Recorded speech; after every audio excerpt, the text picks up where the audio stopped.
আচ্ছা, যদি এমন হতো আপনি একটি দেশেই অবস্থান করছেন, তবে এক প্রান্তে বসে বেডটি পান করে অপর পাশে গিয়ে ডিনার করলেন। শুনতে অনেক মজার মনে হচ্ছে না?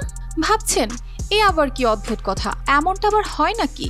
হ্যাঁ, এমন অদ্ভুত অভিজ্ঞতা আপনি পাবেন রাশিয়ায়, যেখানে দেশের এক প্রান্তে দিন তো আরেক প্রান্তে রাত। দিন আর রাতের এই অবিশ্বাস্য সহাবস্থান রাশিয়াকে দিয়েছে এক অনন্য বৈশিষ্ট্য।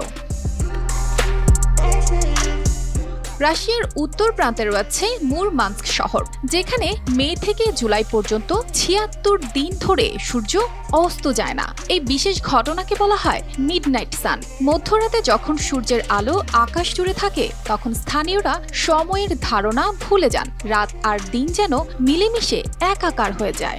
শুধু গ্রীষ্ম নয়, রাশিয়ার শীতকালের কথাও বিশেষভাবে উল্লেখযোগ্য। বছরের প্রায় ১০ মাস এই দেশ বরফে ঢেকে থাকে।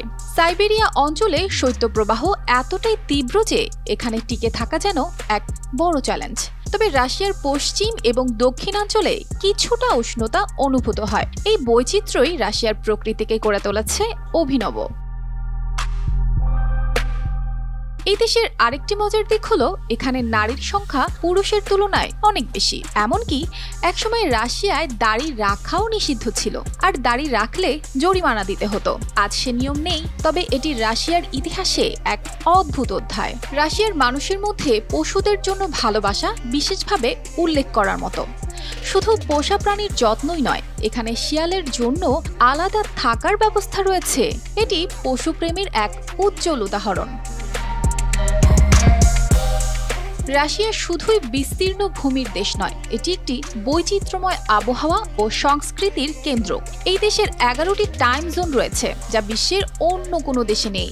রাশিয়ার পূর্ব প্রান্তে যখন সকাল হয়, তখন পশ্চিম প্রান্তে গভীর রাত। এ কারণেই রাশিয়াকে বলা হয় এক দেশে দুই সময়। অর্পিতা জাহান, RTV।